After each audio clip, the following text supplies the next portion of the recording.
السلام عليكم ورحمة الله تعالى وبركاته الإخوان والأخوات، مرحبا بكم في قناة شهوة أفرير. إن شاء الله تكونوا كاملين بصحة جيدة، أهم حاجة هي الصحة. إن شاء الله تكونوا كاملين نتوما وحبابكم والناس اللي عزاز عليكم وليداتكم كلكم بصحة جيدة. اليوم رجعت معكم فيديو جديد، فيديو زوين بزاف، مسمنة في الفرن أو مسمن في الفرن بطبيعة الحال، محشو أو فيه حشوة لداخل.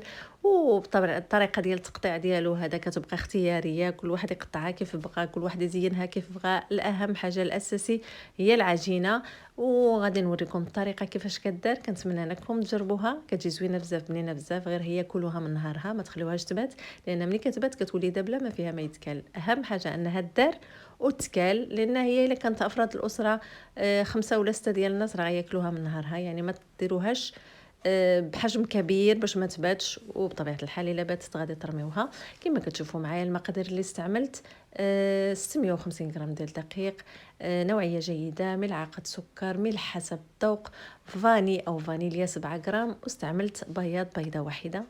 وغادي نرجع نكمل معكم الفيديو ديالي. ما تنساونيش اشتراك، تفعيل الجرس، بطبيعه الحال تعليق زوين، انتقاد زوين، شي وصفه جربتوها في شي بلاصه وما صدقتش معكم بغيتو نديرها معكم.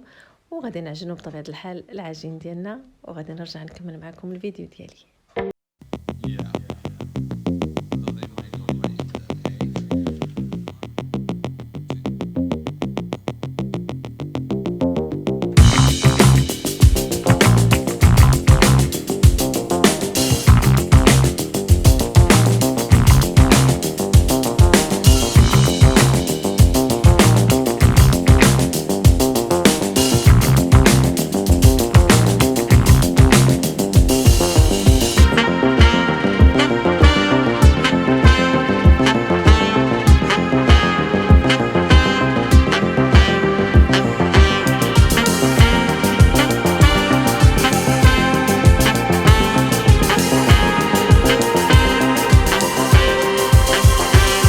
بعد ما خدمنا العجين ديالنا بطبيعه الحال، ما عجنتوش بزاف، غير جمعت العجين ومن تما درتو في بلاستيك غذائي كيرتاح مزيان. السر من اسرار نجاح المسمن هو راحه العجين، وبطبيعه الحال نوعيه الدقيق نوعيه جيده.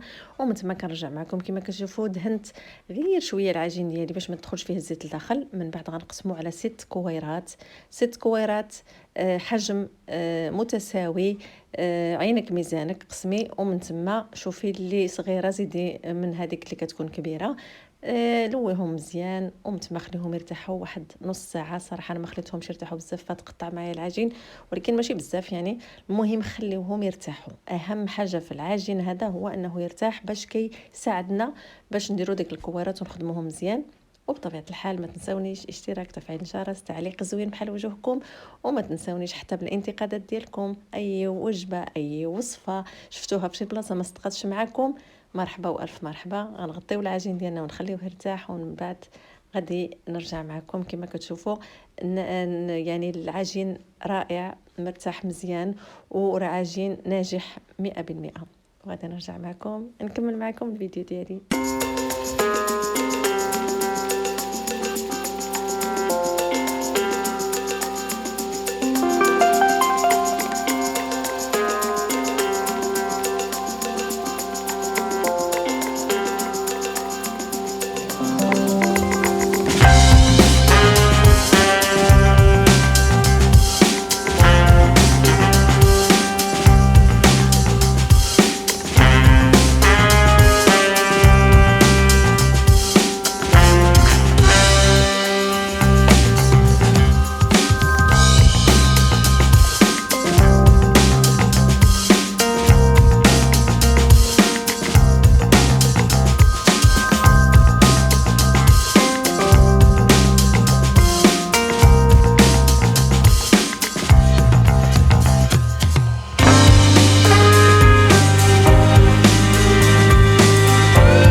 كما كتشوفوا البنات بالنسبه ملي كملت الكويرات ديالي 3 كويرات مع بعض والثلاث الثانيين مع بعض باش ندير الطبقه الاولى والطبقه الثانيه. كنطلق الكويرات الاولى، الكويره الاولى بطبيعه الحال اللي فيها 3 كويرات صغيره كنطلقوها على شكل دائري. الا كان عندكم طاوه الفرن مربع ممكن تطلقوها مربع. هذا كيبقى على حسب طاوله او على حسب طاوه الفرن. كنطلقوا مزيان العجين ديالنا كما كتشوفوا معايا. من بعد كنحطوا فيه الكريمه ديالنا. من بعد كنطلقوا الطبقه الثانيه كنديروها من الفوق وكندخلوها من تحت العجين كامله باش ما يخرجش العجين ديالنا. غادي نديروها بحال طريقه البسطيله، كندخلوا مزيان يعني باش كنغطيو الكريمه ما تخرج. ومن ثم بطبيعه الحال كندهنوا الوجه ديال العجين. كنسبق لكم المراحل باش ما نهضرش بزاف، كنشرح لكم قبل. كندهن العجين ديالي من الفوق بالزبده اللي هي زبدة البندق اللي درتها في وسط العجين، في وسط المسمن. ومن ثم كنديروا حرارة الفرن متوسطة. كنشعل الفرن ديال الدار، ديال البوتاغاز ماشي ديال الدار ديال الدار ديال الدار بوتاغاز. كنشعل الفرن كنسخنو مزيان. من بعد كنقص الفرن حرارة متوسطة. من بعد البنات كندخل المسمنه ديالي بطبيعه الحال كنقطعها قبل ما تدخل الفرن. هذه كله معلومات كنقولها لكم قبل ما نديرهم. وبالنسبه لهاد المسمنه هذه البنات نصيحه كلوها من نهارها، ما تخليوهاش تبات لان كتتبال. هذا الشيء ما يقولوا لكم حتى شي واحد، كلشي غيشكر وغادي يعلي وغادي يقول لكم زوينه وزوينه. هي زوينه ولكن تكال من نهارها. الا بغيتوا القرمشه، الا بغيتوا تبيتوها راه غدا غتاكلوا انتم عارفين الحاجه اللي فيها الكريم باتيسير كتدبل ما كتبقاش زوينه. وكنتمنى انكم تاخذوا بالنصيحه وديروا غير حاجه من صغير الا ما كانش عندكم الضيوف وكلوها من نهارها. وكندهنوا مزيان بطبيعه الحال بالزبده. كندخلوها للفرن، كنخرجوها من الفرن، كندهنوها سواء بالعسل او المربى باش اللي عندكم يعني متوفر. غير دهن، ما كنفزقهاش انا. يعني ماشي بحال شنو سميتو، ماشي كنخشيو فيها العسل بزاف يعني كنكبوا عليها العسل او كنكبوا عليها السيروم او لا، غير كندهنوها. ومن ثم كنحط عليها بطبيعه الحال بالنسبه للتزيين الا كان عندكم اللوز، الفول السوداني اللي هو الكاوكاو او الجوز او اللي هي الفستق، يعني اللي متوفر عندكم زوقوها باش ما بغيتو. وكنتمنى لكم ما تنساونيش اشتراك تفعيل الجرس باش يوصلكم كل جديد ديال شهوة تفرير. وبطبيعه الحال تشجيع الناس اللي كيقدموا محتوى هادف. والسلام عليكم ورحمه الله تعالى وبركاته.